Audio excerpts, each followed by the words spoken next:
I am the body snatcher. You know we love tummy tucks on this show. Welcome back to Boxing. Welcome back, loyal fight fans, to Boxing. Eat that shit up. I am your humble host, Tummy Tom O'Neill. I am the body snatcher, and I am back at it. I apologize for the pulled together show we're doing today, but Daddy's going to see Dave Chappelle nonetheless. Please hit the thumbs up button, hit the subscribe button, and we are going to get into it. First off, you know what we got to do. And there's no notes today. There's no notes. This is the boxing maniaco at work right now. What we're going to do is touch on the Errol Spence versus Yordenis Ugas fight that took place over the weekend. So, Errol Spence Jr. defeats Yordenis Ugas by stoppage. TKO, the referee stoppage in the 10th round. And,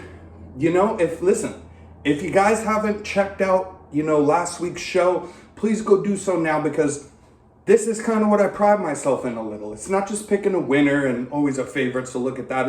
It's the breakdown of the fight. And you are not always right. I am not always right, so sometimes I get it wrong, but this time I did not. And the breakdown, I'm kind of proud of. It's pretty on point. It's pretty descriptive. So what I said is that, I thought this could be a late stoppage, or go to decision, and either way, Errol Spence Jr. would win the fight. There was a lot of questions about him coming off of a layoff again for the second time, because basically Errol Spence Jr.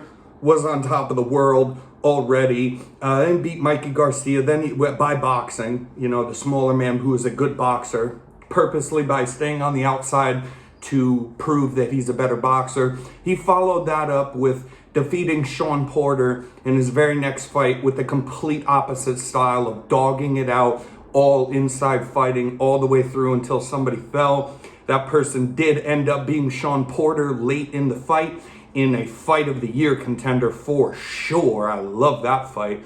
And then he went on to get in an awful car accident. And from that car accident, it was a little bit of a layoff for him to come back from that. And he said, I'm not taking any easy fights. So he came back to fight Danny Garcia.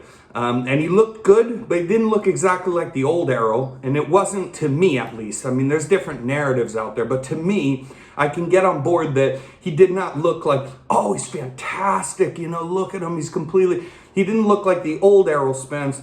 But on the same hand, he still looked damn good and clearly won that fight. But he said himself, he's one of his biggest critics, and he said himself that he didn't feel himself and look so good, he thought. So, he promised a better performance off of that. However, then he was supposed to get that Manny Pacquiao fight that Yordenis Ugas got, but he had to pull out of the fight.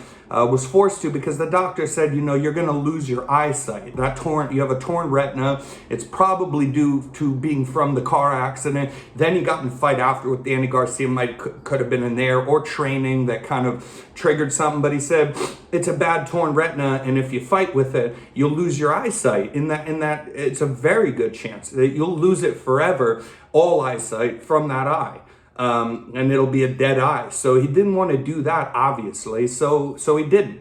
And so he took a little bit of a layoff. Yordenis Ugas ended up with the Pacquiao fight. But then, here they are meeting after the torn retina thing. He's coming back and beating the winner of Manny Pacquiao in that last fight. And there's just no fights that this guy takes that are step downs, just mandatories. I'm sure they're paying people off left and right that are mandatories for these belts, but he defeats Yordenis Ugas by stoppage in a dominant fight. And basically, the fight went like how I said. I mean, the first rounds he's showing you, his typical Errol Spence thing where, the glove is not like pawing jabs, it's just out and waving. So he can touch that other glove, touch the hand, pull it down, and bang, feel the distance out to where if he can actually pump off the jab effectively, very fast. if they decide to make a movement there. And then he just has, the other hand, right? Of course, he's a southpaw, so it's different, but I'm orthodox myself, so just showing you in a different way. But yeah, he paused anyway. Paused with that jab, and he goes to the body very well. I called that. He went to the body a lot in this fight. So those first rounds, he's kind of outboxing Yordenis Ugas. I did give Ugas the third round, but even that, Spence sensed that things were not going his way a little bit and then made it more competitive. I still give it to Ugas, but that's one round. The only other round that I give to Yordenis Ugas is round 6, when the fiasco with the mouthpiece happens. Now, I was watching this live with my friend, and, he was right there, and I was flipping out. I said, why on earth would you do that? That is still how I feel. I can't believe he would make that mistake to look at his mouthpiece when it got punched out of his mouth and basically stop and look away and put his hands down and just get lit up and, by jab, straight right hand. And I just couldn't believe he did it. I still feel that way, but, it was kind of eye-opening to go back and watch this fight for me, because then I saw that, the referee did say stop. This referee was very indecisive, and that was a fiasco in round 6. And I'm not going to blame it all on the referee, because like I just said, I have to still feel the same way. The number one rule is always protect yourself. Always. If you're sitting in your corner, and it's a break in between rounds, and if the opponent walks over to you, then you should be ready to protect yourself, basically. It is a fight. So you don't just rely on the rules and the referee to do their job. The boxer has a responsibility in this. Even though they are supposed to be protected by the rules, you have a responsibility, and that is always defend yourself. So yeah, I couldn't believe he did it, but this was a fiasco with the ref as well, because I went back and watched it, and he clearly says stop, when the mouthpiece comes out. And you can see his mouth. I've seen clips of it in slow motion. You can just find these. Just, 6th round, Yordenis Ugas, or mouthpiece fiasco, Errol Spence, whatever you put in. You'll be able to find this. And, there's even slow motion videos of the ref. And you can see on his face, and he's yelling, stop. And he does do that. Yordenis Ugas, he's not close enough to get in between them. So he yells stop. But he's also not authoritative enough that he's not close enough to physically put his arms in yet, but he yells stop, and he's on his way there with his hand out, and Errol looks back for the mouthpiece to go pick it up, and Yordenis Ugas just 1-2s him right down the pipe and flings him hard shots, completely hands down, not expecting it for Errol Spence, and hard shots that send him into the rope that would in boxing actually be considered a lot of times a knockdown, when you get knocked almost off your feet and you're on the heels of your feet and pushed into the ropes, which then you bounce back off of, is considered a knockdown. Nonetheless, I didn't like this. I didn't like them. The referee does get close. He actually puts his hand in this time, and Yordenis Ugas does land that second punch while the referee's putting his damn hand in. So but then he punches him, he falls back against the ropes, and he doesn't yell at Yordenis Ugas, he doesn't go up and hug Spence, he doesn't go, stop, all right, and whatever, whether you penalize it or not, literally because Yordenis Ugas throws that second punch while the ref's trying to put his hands in between them, then he just lets him and takes his hand away. And he goes, okay, I guess we're still going, even though I said stop and put my fucking hand out. So this is just not great from the referee. And we'll talk about referees on this show. That's not good. You have to be very decisive. Not only do the fighters need to respect you and listen to you, and the coaches, everybody, right? The judges, whatnot. You have to be decisive. We've talked about that you shouldn't make yourself a pinnacle of the show to be seen on TV, where you're being seen more than the fighters as a referee. But also, when you do have to make a call, you need to be very clear, authoritative, and have it be followed. You can't be, oh shit, he threw another punch, I guess I'm not stopping it. That was crazy to see that. But regardless of that, I didn't like the fiasco. It did happen. And because of the rules I'm giving Yordenis Ugas that 6th round, but that's only because of that shot. He wasn't winning the round before that. he was actually losing it quite a bit. And then only because of that fiasco with the mouthpiece, Errol Spence putting his hands down, and the referee just being all over the place about this whole thing. Regardless, I give him that round. So only 3 and 6. And your Dennis Ugas got outlanded after that happened in the 6th round, and Errol Spence got a bit mad about this, and you could tell. Your Dennis Ugas was outlanded, by Errol Spence from that moment on in the fight. I believe the numbers were 174 or something along those lines, or 160 something, 174 to 31, dude, to 31. So that was incredible to end the round the way that Errol did. And there goes the phone. Hey, welcome back to fucking unboxing. And again, I apologize about the throw together stuff here, but we got to keep the phone on the charger. We're in the middle of a busy day. Let's keep it going. So yeah, that was a great win for him. Extremely dominant, and also went from kind of boxing. Errol always does this, like I talked about. He'll box, but if you get your way on the inside, or sometimes even if he's having so much success, just having his way with you on the outside, he'll even come inside and just do inside fighting. He did a bit of that, but after that mouthpiece fiasco in round 6, he just outlanded Ugas, and nothing but inside fighting. Intentionally, you can see the difference within one fight there of Errol Spence's mindset. Now I'm gonna stop the guy. And he had swollen his face up. It looked grotesque. It looked a mess. And that's an impressive win. And then real quick, let's just touch on this. We usually don't do this because the fights aren't inked out, but I do feel like, afterwards and before this fight, he said, I only want Terence Crawford after this win. Let me get through Ugas, but I only want Crawford for that last belt. Errol Spence now has 3 out of 4 belts in the welterweight division at 147. And, Crawford's got the only other one. And so Crawford should definitely want this fight, especially being a free agent now and out of the organization that he so-called says is responsible for holding, a lot to do, not all, but with holding this fight back as well, and pay, the money issues of signing a contract and whatnot for this fight. So now he's out of that. He's a free agent. He could sign or not sign, sign a one-fight deal for if he wants with PBC and Al Heyman with Showtime. And he should do that because also that's where they have the 147 pounders. That's why Errol Spence has a better record. Yes, it's obvious. It's not arguable. He has a way better record than Terence Crawford at welterweight. Terence Crawford rides home on the eye test of that he very well may be Errol Spence.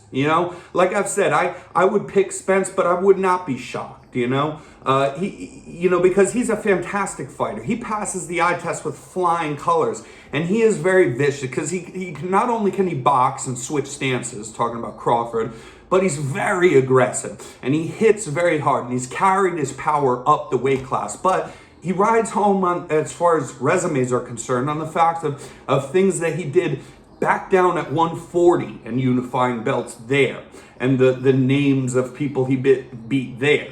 And then, since moving up to 147, he got 1 belt, and he has fought a bunch of different just mandatories of Robert Easter Jr. and all these people that nobody cared to see him fight them. We always knew he's good enough that we need to see this fight. With him and Errol Spence are just miles ahead of these guys. And that's in a stacked division. Sean Porter's retired now, but that's Sean Porter to throw in there. Manny Pacquiao supposedly retired, but he's to throw in there.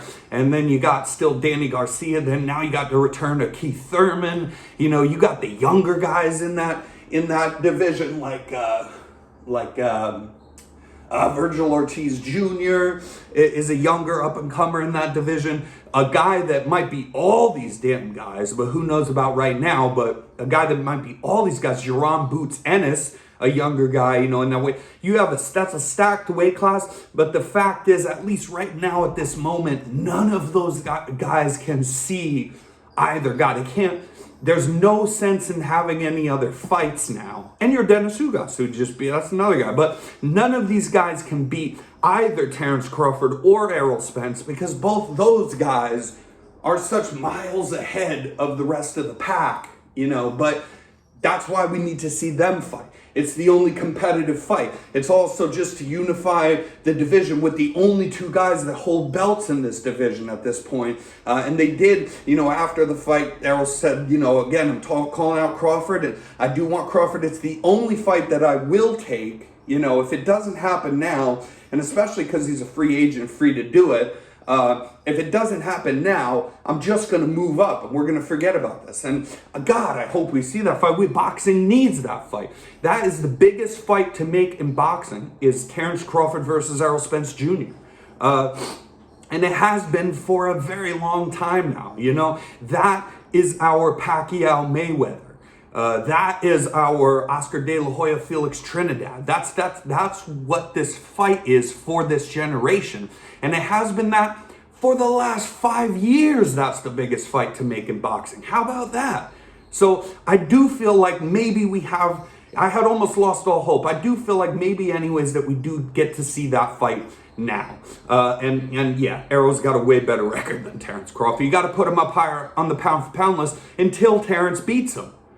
You got to, because look at his goddamn resume.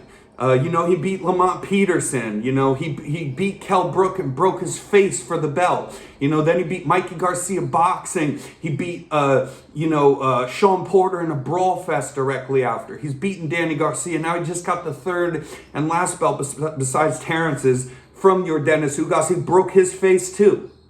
He has a fractured orbital bone, and that's why his face was so swollen up. The guy hits hard. He can box. He can do everything. The only thing, and Terrence can too, and the only thing that Terrence can do different that Errol really doesn't do is that Terrence can switch stances. I imagine that Terrence Crawford definitely be a favorite if they fought, though the odds wouldn't be too far off. And especially that's why I'd pick Errol Spence, just for the money reasons of it. And because that is a 50-50 fight that we need to see. You just don't know who would win that fight. And here's another thing. Terrence Crawford, these wins look so impressive, and he's stopping guys, almost every single time, right? But that's the other thing, is like Kell Brook was having that's a vicious stoppage, and he looked great doing it. But that's almost after, because Kell Brook was taking those first 3, 4, whatever, I forget, rounds. Before it got stopped, I think it was in the 6th. So Crawford was down in that fight. Now, I did have Crawford, was going to be up. Well, not just me. He was going to be up in the Sean Porter fight if they continue, because of 2 knockdowns, almost a 10-7 round, basically. If they did not stop, if Sean Porter's dad did not stop that fight. But that's another fight that before that round happened, it's very debatable that Terrence might have been losing that fight. People give Terrence Crawford problems, and they are boxers that are much lesser than Errol Spence Jr. And then what happens is Crawford ends up stopping them, because he's relentless, and he is very good at finding his opening and adapting his style to what needs to be done in a fight. He's very good at that. His ring IQ is very good, and he hits very hard. But yeah, he's been on his way to losing fights before, and then stopping guys a couple different times. And those guys aren't as good as Errol Spence. And basically, I have the impression that it's a very competitive, amazing fight where possibly both guys get dropped. But I kind of don't see Terrence stopping, Errol Spence Jr. And if he doesn't stop him and it goes to decision, if I told you the fight happened, I won't tell you the winner, but it went to decision, the likelihood of Errol Spence winning that fight is a lot more, and should be a favorite. If you know ahead of time that the fight will go to decision, Errol should be the favorite of that. So, yeah. But anyways, we have a big one coming up for this weekend. And it is one of the biggest gates, if not the biggest gate of all time. 94,000 people it packed into Wembley Stadium in London for Tyson Fury versus Dillian White. And this fight is great. Again, we're going to use an old saying that we've said before many times on this show. If you guys don't know who Dillian White is, or if you've heard the name but you don't know anything about him, that's not my fault, right? Because I'm going to tell you right now about Dillian White is a great fighter. Dillian White's a guy who was one of those mandatory guys, but not because of bribes or money from his promotional bodies that or his manager or his team of any way, like some guys are. He's been a mandatory since about 2017 to fight for the WBC belt. I believe for some other belts too, but since 2017 he's been a mandatory, and he has taken step aside money before. Similar to Jack Catterall versus Josh Taylor that just took place and stuff. It's not the confidence lacking, but he's taken step aside money when they always attach it saying, it's the fight after we get you. And then he'll take more step aside, they offer him more money. He's been straight up screwed out of some opportunities for that belt that he's wanted before. And he's a guy that's just ran through everybody. Dillian White almost stopped Anthony Joshua. Now, he did get stopped by Anthony Joshua, but before that happened, he really hurt Anthony Joshua and was on his way to stopping him towards the end of that round that happened in. Dillian White, also got knocked out by a lucky shot, kind of really was just kind of a lucky shot by Alexander Povetkin, and then came back, took that rematch and stopped Povetkin. Dillian White has some good names on his record. I believe Dillian White's also beaten Chisora before. Possibly, I think Dillian White, I could be wrong, but I think he's beaten... anyways, Dillian White has a very good career, but he's been this mandatory forever, and he's finally getting a shot. He's from London. Tyson Fury, obviously the Gypsy King, traveler from Ireland to Scotland to the UK and all these places, but he's from over there, and these two guys are going to break records with this goddamn gate at Wembley Stadium. Also, not to mention Tyson Fury's said in interviews that this could very well be his last and final fight that he has, because he was saying that maybe after that last Wilder fight, it might have been his last one, they gave him this opportunity to fight in his homeland with another guy from his homeland who they both respect each other, at least stylistic and skills wise. They were both very respectful of each other's skills and potentials in the ring. But yeah, and they gave him this opportunity. He said, I couldn't turn it down, but this one for sure going to be my last one.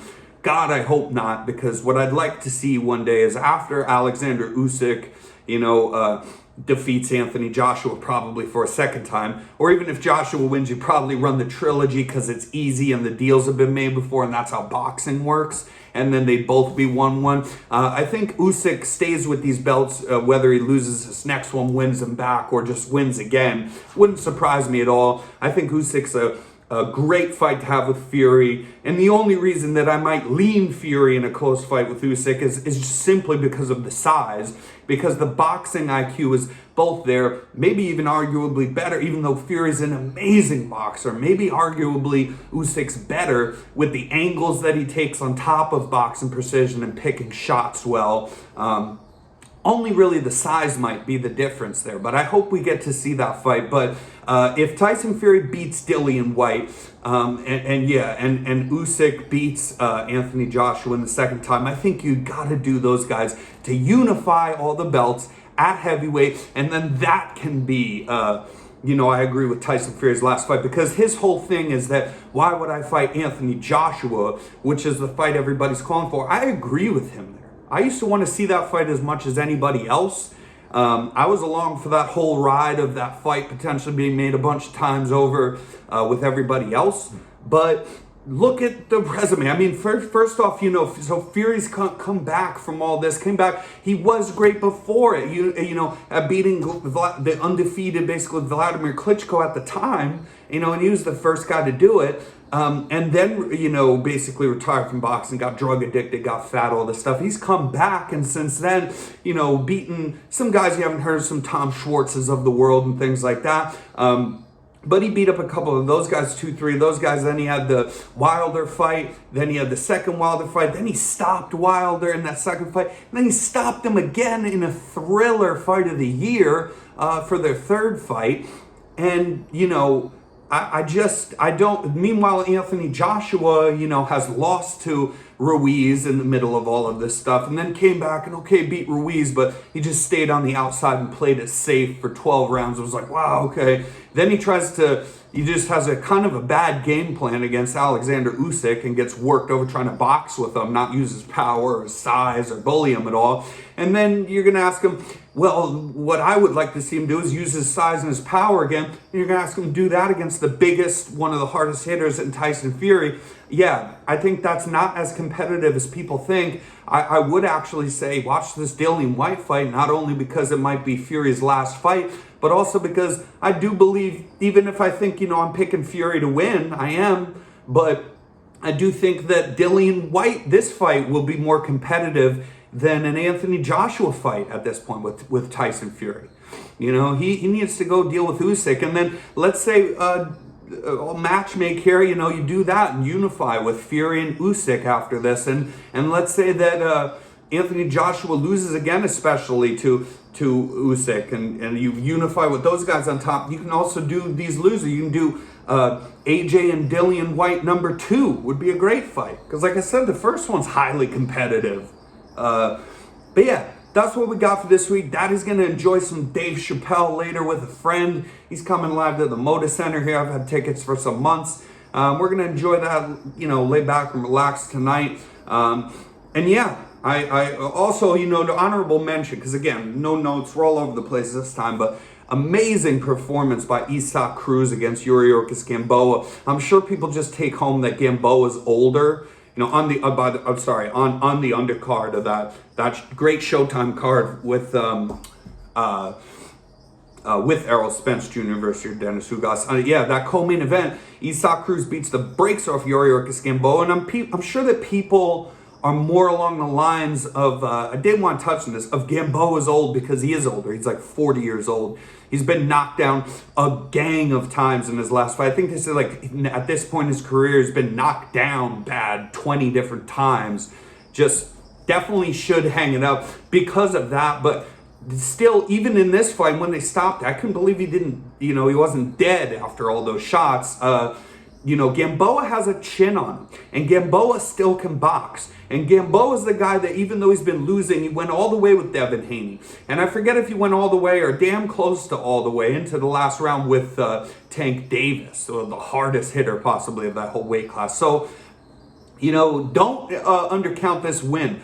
And this is more, instead of Gamboa looks like shit, I just think he's old because he is older, and I think he should retire only because he's older and because of all the damage he's taken. Don't let some irreplaceable, like your brain, just get out of use. You can't hang with your family into your older ages, and enjoy them. So that's the reason he should retire, but it's not really because of lack of skill. Nobody has ever done this to Yuriorkis Gamboa, so more credit is due for Isaac Cruz, who did call out, say he wants the Ryan Garcia fight. That would be awesome. I personally think that guy's a little bit tailor-made for Garcia, but he's so aggressive, hits very hard, even if he's not as savvy a boxer or counterpuncher as Garcia. But yeah, I'd love to see that or anything he wants. He deserves his chances at this point, and that was a real impressive performance. Well, until next time, loyal fight fans, I would talk more boxing, but really this undercard's kind of going to suck, because you can imagine they're paying Fury and White a lot of money for this. So there, basically, as far as you're concerned, there is no undercard, but definitely would watch the fight, because we're going to recap that heavy, and also because it might be Fury's last fight. Who knows, dude? If this guy's saying that over and over again, I'm not just going to be like, oh, he's just playing in for more money. Like, I think he means it no matter what. And I can only hope that he kind of changes his mind if the right scenario presents itself for a unification of all the belts after this. But yeah, it could. He's saying it, and I kind of believe him in that aspect, that he at least means it in his head right now, that it would be his last fight. So definitely tune in for that. And also because Dillian White's no scrub, and this will be a nice, a very fun, fan-friendly fight to watch. Till next time, loyal fight fans, stay loyal. You know what the fuck is up.